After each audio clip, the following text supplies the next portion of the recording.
YouTube. So yeah, I really need to change this intro at this point because I've used it way too many times. So please give me suggestions, right, in the comment section, and give me suggestions, and I also think about something catchier, to set the vibe. So yeah, hello YouTube, you're welcome to this video. I believe if you're watching this, you've watched my previous video on my story from how I made it from midwifery to medicine. So this is episode 2 of my GEMP series. Welcome.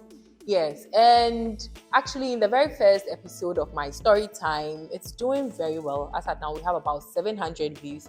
I know it's a small win, but I'm definitely here for it, and we hope to see it grow.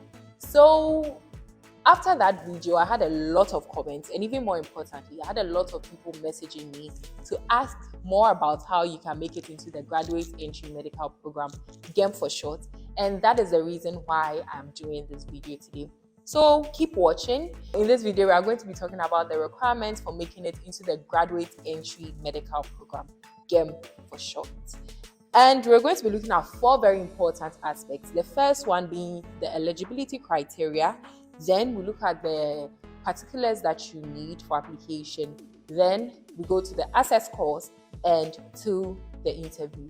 And for this video, know that I'll be focusing on the University of Ghana Medical School, and also, yes, so that's where I'll be focusing on because that is where I am, and that's what this video is about. Okay, first of all, before we go on, what really is GEMP?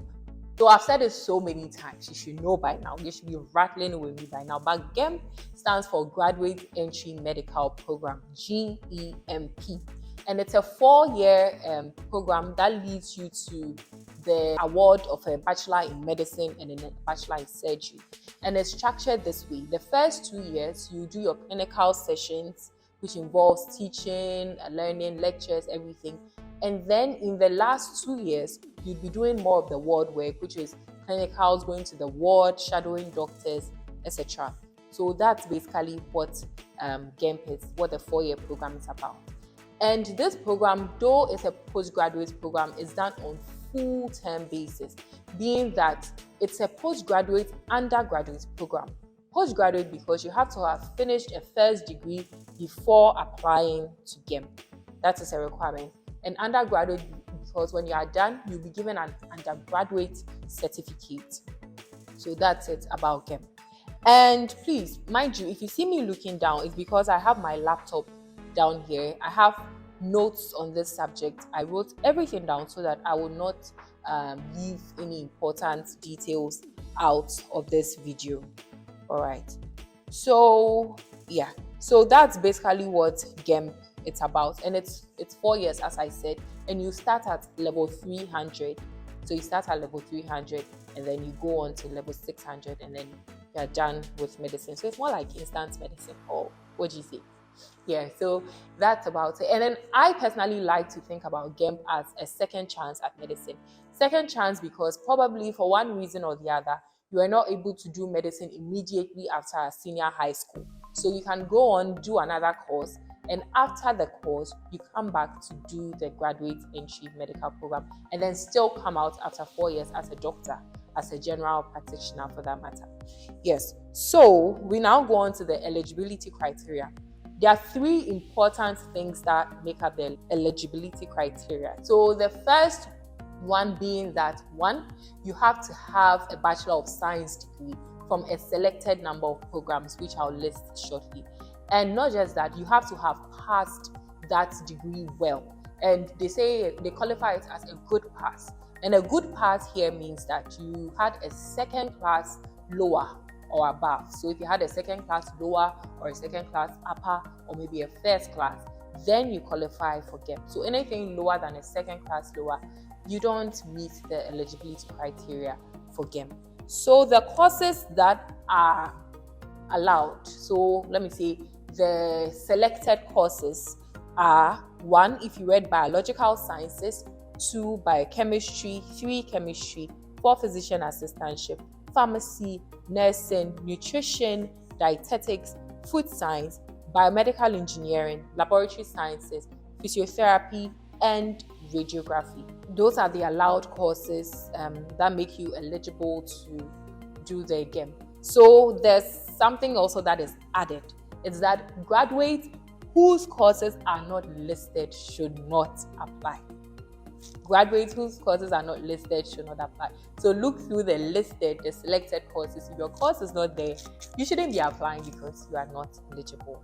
So the second criteria is that the graduate should have obtained a good WASI or SSE grade in 3 core courses and then 3 elective subjects. And in the elective subjects, you have to make sure that you had a good grade in chemistry specifically. So it can be chemistry and any other elective subject, but chemistry has to be part of it. And what we mean by a good grade, so a good WASI grade is having a C6. A C6 and above qualifies as a good WASI grade. And a good SSE grade is having a D. So having a D or above qualifies as a good SSE grade. Yeah. So then we also go on to the third eligibility criteria, which is all right, let's just listen to it. So there should be evidence of having completed national service, if applicable. So I've had a number of I know personally a number of people who may have made it into GEMP without necessarily completing national service. And yes, even though this is a very important requirement, it seems for some reason people are able to make it without necessarily completing national service. But you just have to know that it's one of the eligibility criteria.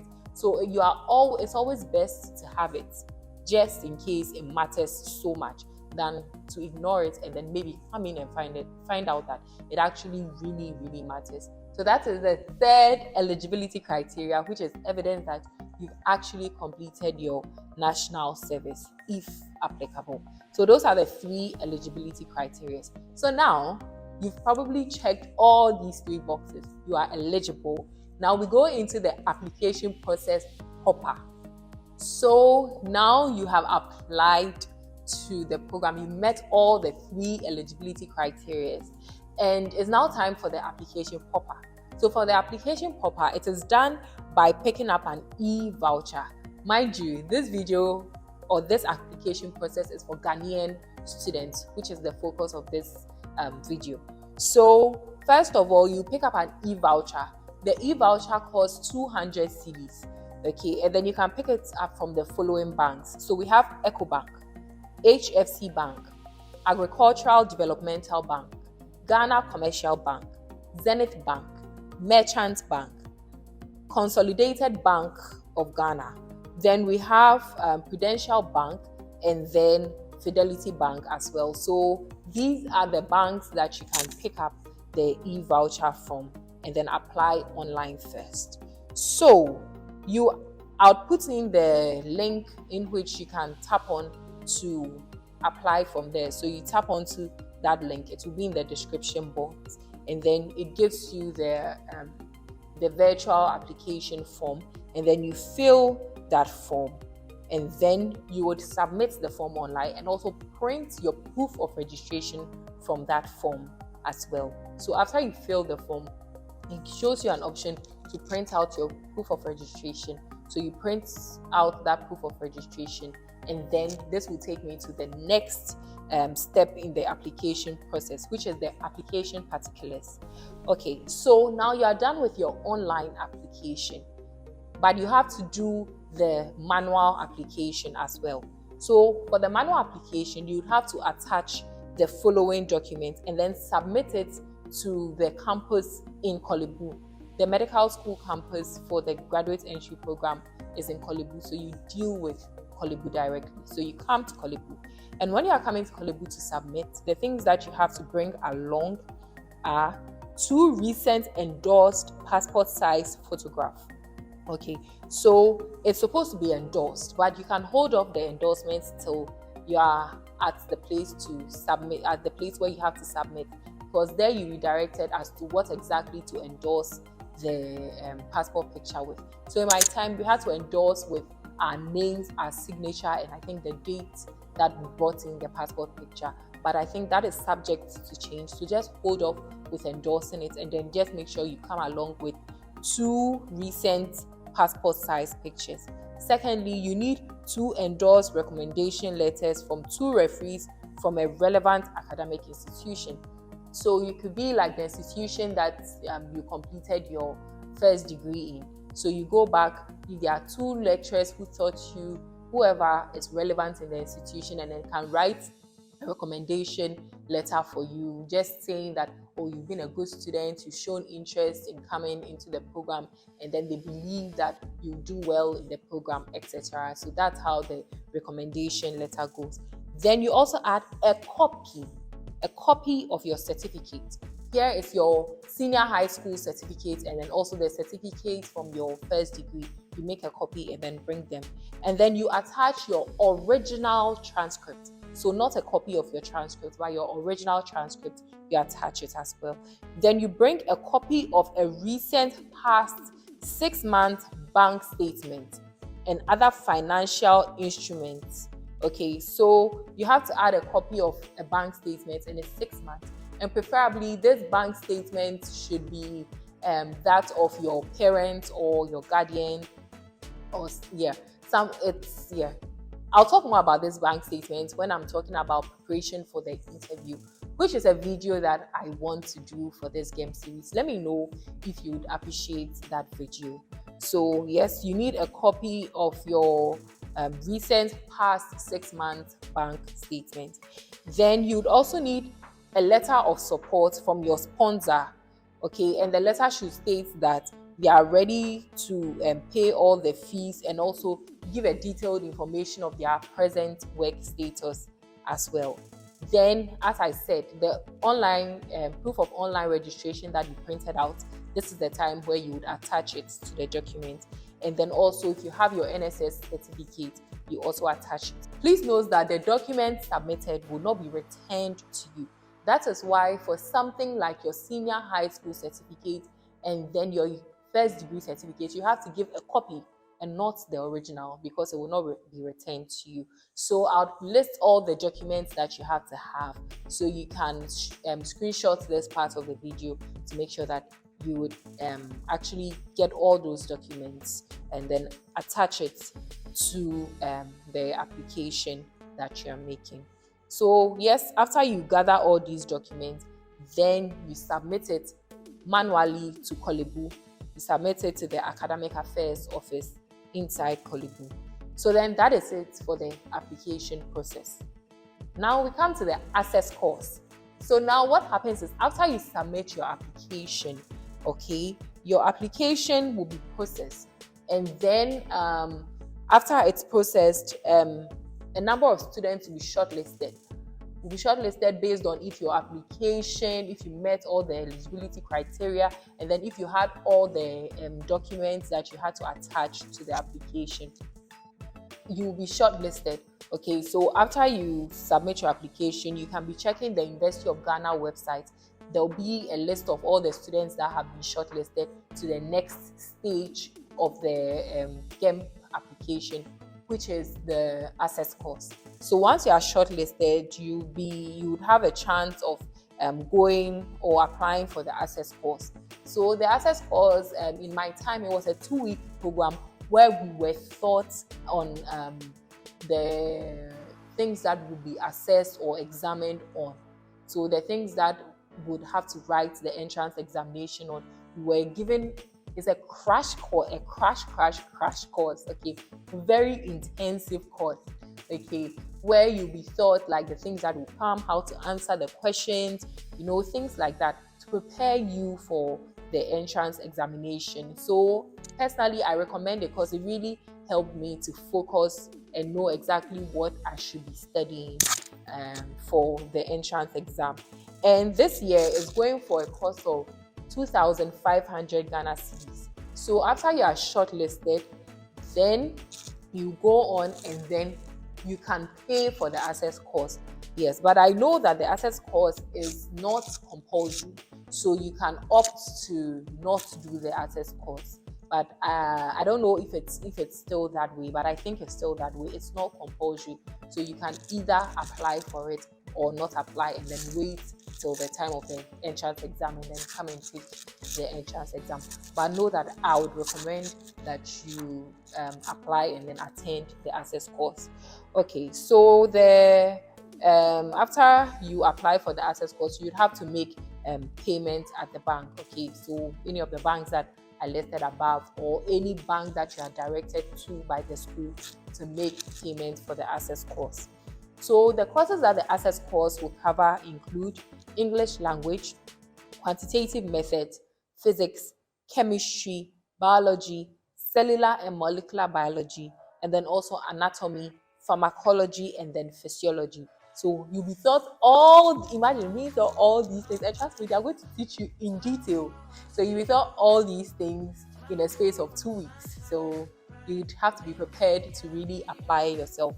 So the access course takes place inside Kolebu. So during the time of the access course, you will not be given accommodation by the school. So you'd have to make arrangements on how you'll be commuting from Kolebu to your place of residence, or even trying to get a place around Kolebu. Okay, so after the access course is done, now you'd have to take the next step, which is the entrance examination. So you'd have to take the entrance examination. So the entrance examination is usually written in just 1 day. It's usually first paper and then second paper, and you are given about an hour break in between the papers just to get a snack, to relax or something, and then you write the second paper, and then you are done for that day. And the entrance exam also usually takes place within Kolebu as well. So just prepare yourself to be within Accra or in Kolebu at the time of the entrance examination. So that is it about the entrance examination. And now, after you are done with the entrance examination, then usually it's said it's 24 hours, but it's subject to change. My time, it was more than that. But after some time, you'll be called. If you passed the entrance exam, you'll be called for the interview. And then you would go on to take the interview. And then after you pass the interview, if you pass the interview, you now finally be contacted to submit your acceptance letter for the graduate entry medical program. So that's basically it. There's a lot of petty details that may go into the entrance exam and then the interview, but I believe that would deserve its own video. So if you want to see a video on the entrance exam or the interview, just let me know. I would have that spelled out in detail for you as well. So yes, here are basically the requirements on how to make it into the graduate entry medical program, from the eligibility criteria to the particulars that you need, and then to your access course, to the entrance exam, and finally to the interview, and to the point where you would finally receive your acceptance into the graduate entry medical program. So I believe this video has been helpful, if I do say so myself. But let me know if you have any other questions, whatsoever about the program, or anything that you want clarification on with regards to the graduate entry medical program. Let me know in the comment section.